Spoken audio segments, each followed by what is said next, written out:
खण्डमण्डलाकारं व्याप्तं येन चराचरं तत्पदं दर्शितं येन तस्मै श्रीगुरवे नमः। शिवांके बिहारी लाल की जय। माघ मास का 8वां अध्याय। यमदूत कहने लगा कि तुमने बड़ी सुंदर वार्ता पूछी है। यद्यपि मैं पराधीन हूँ, फिर भी तुम्हारे स्नेहवश अपनी बुद्धि के अनुसार बतलाता हूँ। जो प्राणी काया वाचा और मनसा से कभी दूसरों को दुख नहीं देते, वह यमलोक को नहीं जाते। हिंसा करने वाले वेद, यज्ञ, तप और दान से भी उत्तम गति को नहीं पाते। अहिंसा सबसे बड़ा धर्म, तप और दान ऋषियों ने बताया है।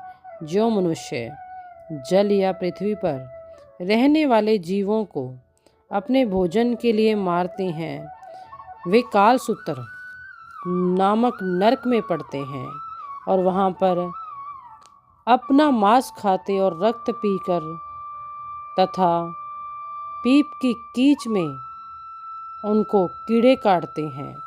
हिंसक काने, कुबड़े, लूले, लंगड़े, दरिद्री और अंगहीन होते हैं।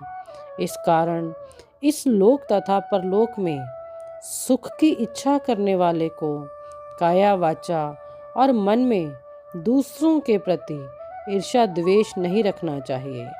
जो हिंसा नहीं करते, उनको किसी प्रकार का भय नहीं होता।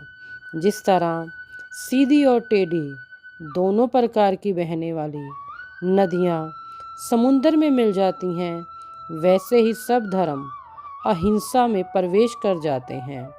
ब्रह्मचारी, गृहस्थ, वानप्रस्थ तथा यति सभी अपने अपने धर्म का पालन करने और जतिंद्र रहने से ब्रह्मलोक को प्राप्त करते हैं। जो जलशय आदि बनाते हैं और 5 यज्ञ करते हैं, वह यमपुरी में नहीं जाते। जो इंद्रियों के वशीभूत नहीं है, वेद पाठी और नित्य ही हवन यज्ञ का पूजन करते हैं, वह स्वर्ग को जाते हैं। युद्ध भूमि में जो सूरवीर मर जाते हैं, वह सूर्य लोक को प्राप्त होते हैं।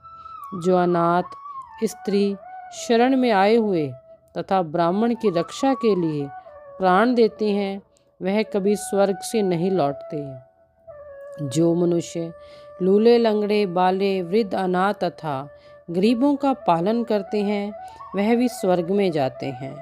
जो मनुष्य गौ के लिए पानी का आश्रय करते हैं तथा कुआं, तालाब और बावड़ी बनवाते हैं, वह हमेशा स्वर्ग में निवास करते हैं। जैसे जैसे जीव इनमें पानी पीते हैं, वैसे वैसे उनका धर्म बढ़ता है। जल से भी मनुष्य के प्राण हैं, इसलिए जो प्याऊ आदि लगवाते हैं, वह अक्षय स्वर्ग को प्राप्त करते हैं। बड़े बड़े यज्ञ भी वह फल नहीं देते जो अधिक छाया वाले वृक्षों मार्ग में लगाने से देते हैं। जो मनुष्य वृक्ष रोपण करता है, वह सदैव दानी और यज्ञ करने वाला होता है। जो अच्छे फल और अच्छी छाया वाले मार्ग के वृक्षों को काटता है, वह नरकगामी होता है। तुलसी का वृक्ष लगाने वाला सब पापों से छूट जाता है। जिस घर में तुलसी वन है, वह घर तीर्थ के समान है और उस घर में कभी यमदूत नहीं जाते। तुलसी की सुगंध से पितरों का चित्त आनंदित हो जाता है और वह विमान पे बैठकर विष्णु लोक को जाते हैं। नर्मदा नदी का दर्शन, गंगा का स्नान और तुलसी दल का स्पर्श, यह सब बराबर बराबर फल देने वाले हैं। हरि के द्वादशी को ब्रह्मा भी तुलसी का पूजन करते हैं। रतन, सोना, फूल तथा मोती की माला के दान का इतना पुण्य नहीं जितना तुलसी की माला के दान का है। जो फल आम के 1000 और पीपल के 100 वृक्षों को लगाने से होता है, वह तुलसी के 1 वृक्ष के लगाने से होता है।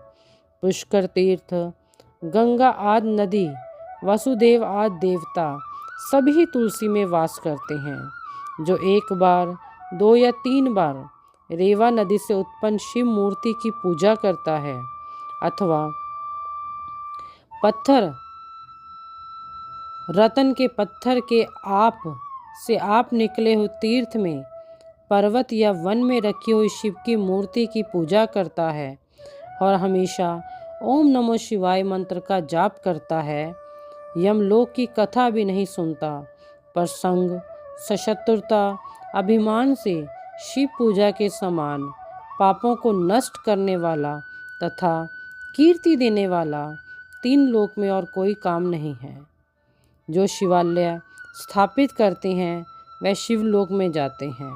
ब्रह्मा विष्णु तथा शिव का मंदिर बनाकर मनुष्य वैकुंठवासी होता है।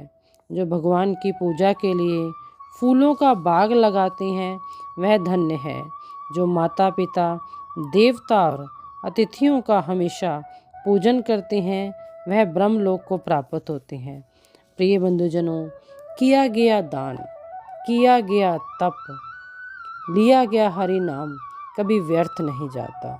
बांके बिहारी लाल की जय, राधा रानी सरकार की जय।